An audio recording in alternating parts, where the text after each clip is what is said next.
Mike drives a BMW X5, lives in a 4-bedroom house with a pool. Takes his family to Cabo twice a year. His net worth is negative $73,000. His coworker Lisa drives a 2016 Honda Civic with a dent in the passenger door. Rents a 2-bedroom apartment. Hasn't left the country in for years. Her net worth is $412,000. They work at the same company, same department. Mike makes $8,000 more per year, but Mike is drowning. And Lisa is 3 years from financial independence. If you saw them in the parking lot, you'd think Mike had it figured out. You'd be wrong.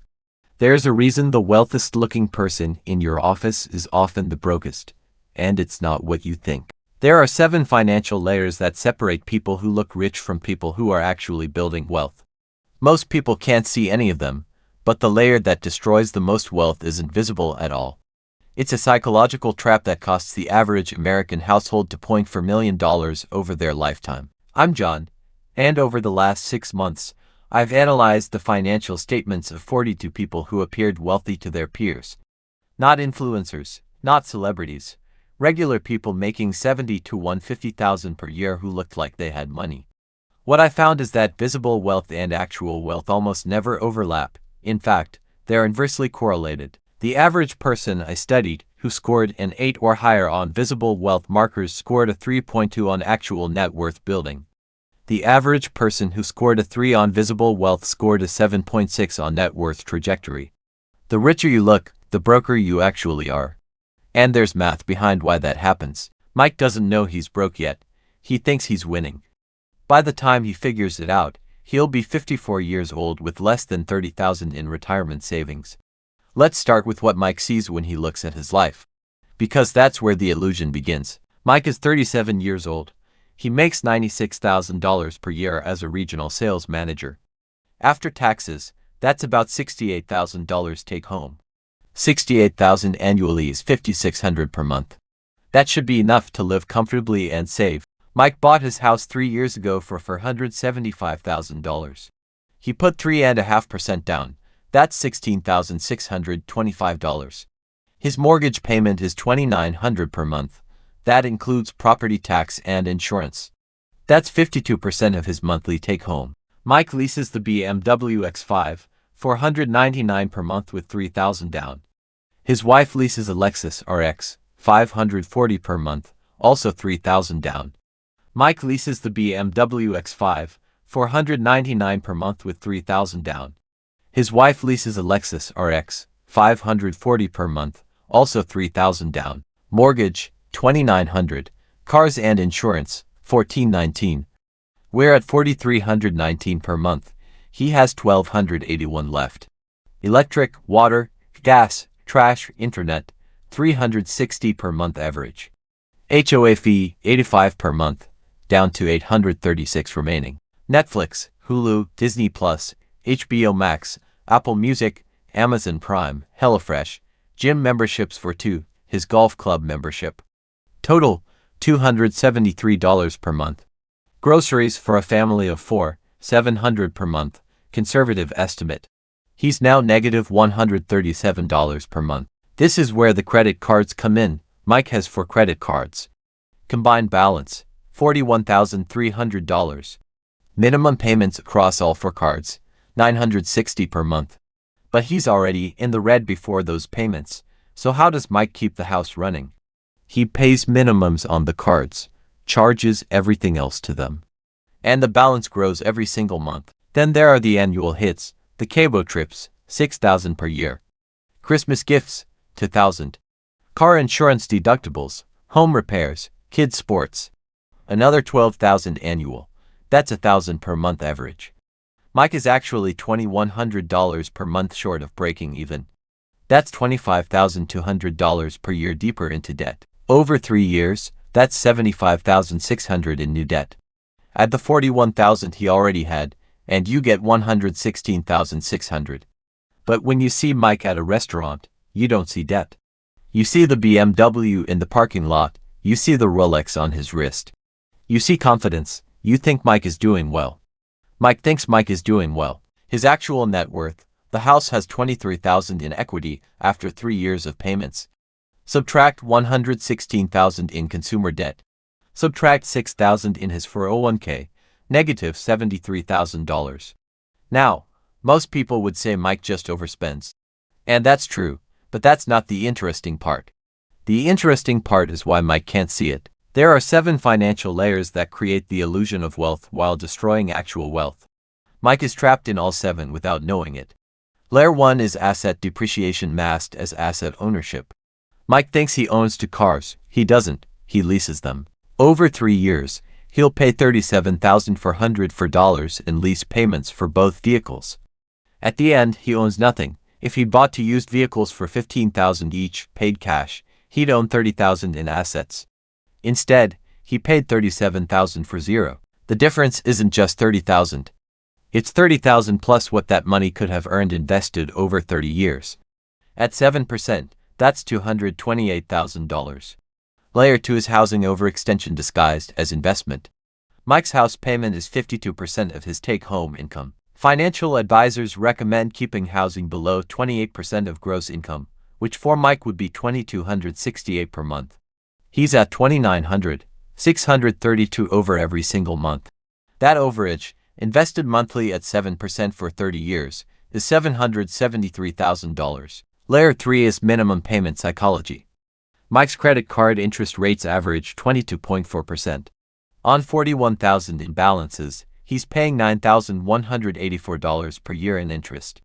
That's $765 per month just in interest, not principal. At minimum payments of $960, only $195 goes to principal. At that rate, it will take him 41 years to pay off the cards, and he'll pay $112,000 in interest.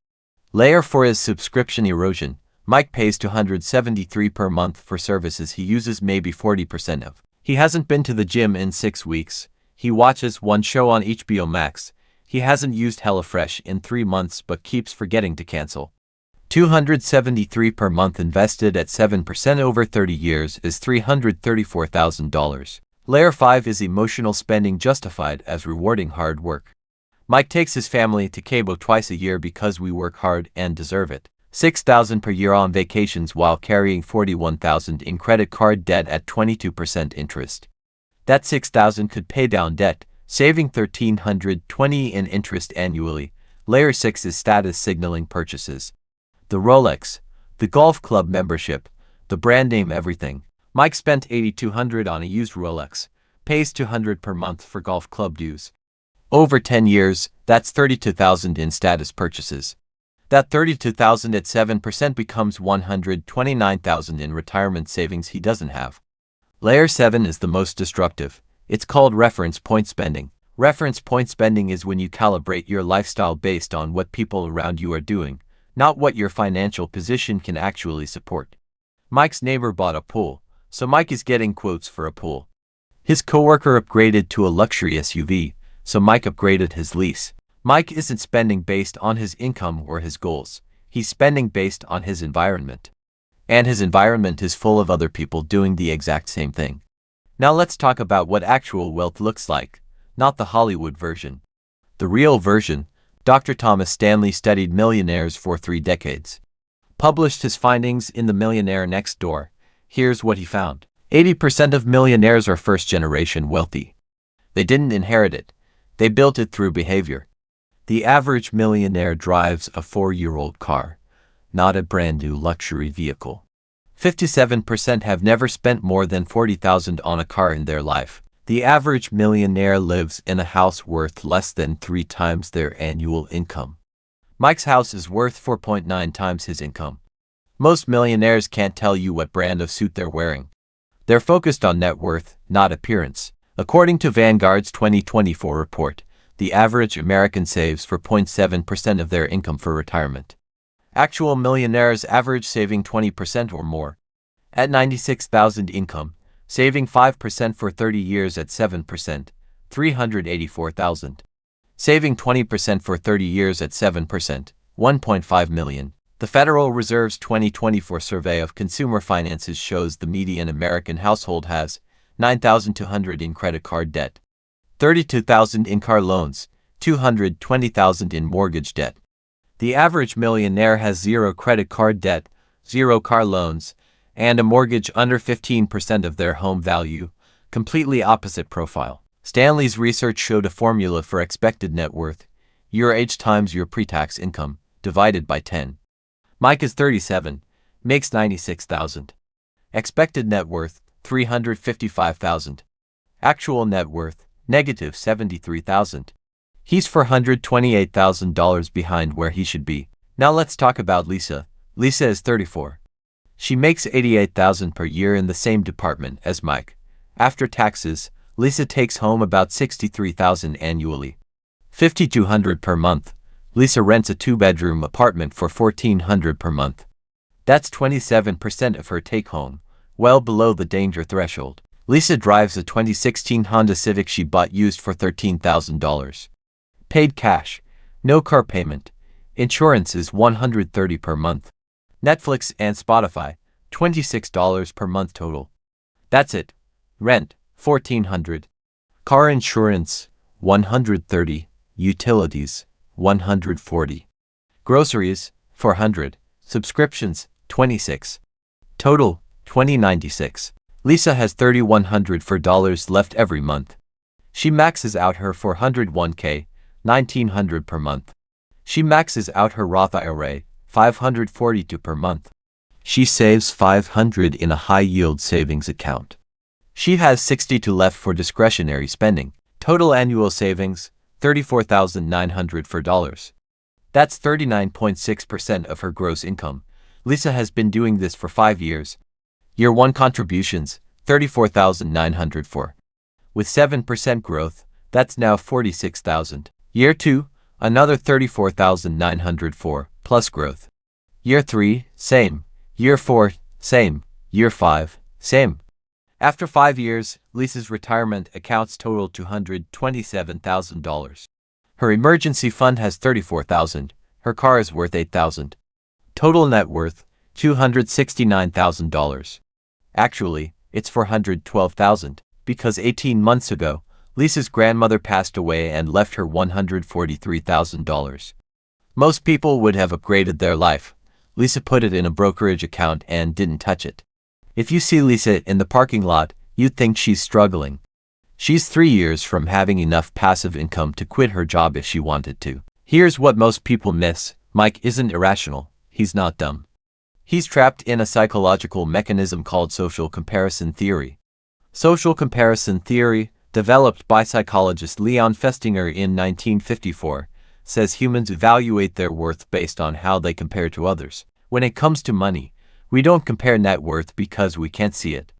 We compare visible markers: cars, houses, vacations, watches. Neuroscience research from Stanford shows that status purchases trigger dopamine release in the same brain regions as addictive substances. Every status purchase creates temporary satisfaction, then adaptation, then the need for the next purchase. Mike's BMW felt amazing for 6 weeks. Now it's just his car. And his neighbor just bought a Mercedes G-Wagon. This creates what economists call a consumption arms race. Mike upgrades, his neighbor upgrades, Mike upgrades again. No one ever wins. Psychologists call this the visibility bias. We overvalue things others can see. We undervalue things they can't. No one sees your retirement account, so the psychological reward for contributing to it is minimal compared to buying something visible.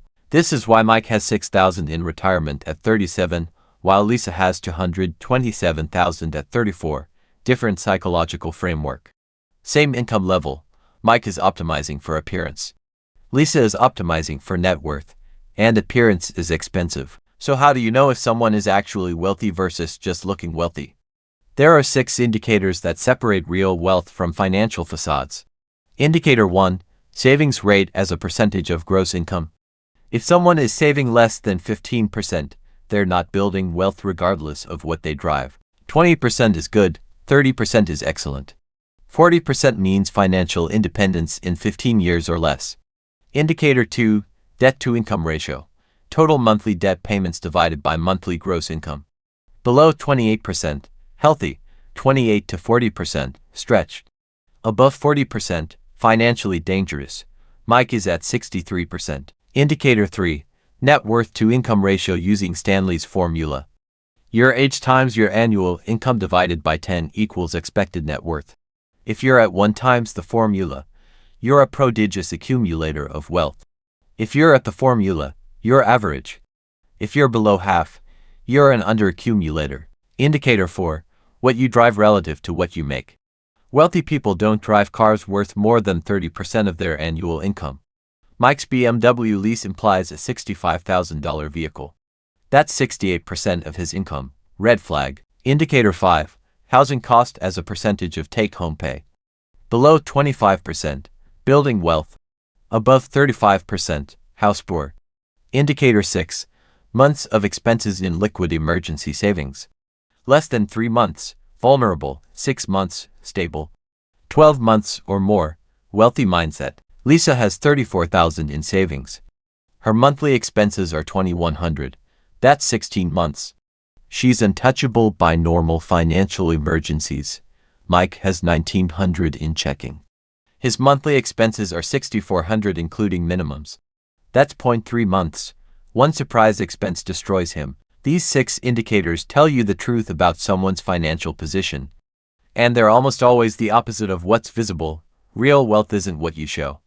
It's what you've saved, invested, and protected from your own psychological need to signal status.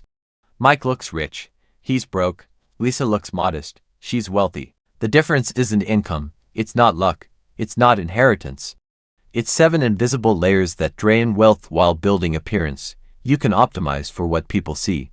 Or you can optimize for what compounds. You can't do both. In 10 years, Mike will still be making payments on things that don't appreciate. Lisa will have $1.2 million in invested assets generating $48,000 per year in passive income. If this video showed you something you didn't see before, subscribe to Wealth Insider Lab and hit the notification bell. We break down the hidden math behind the financial decisions that determine whether you look rich or actually become wealthy.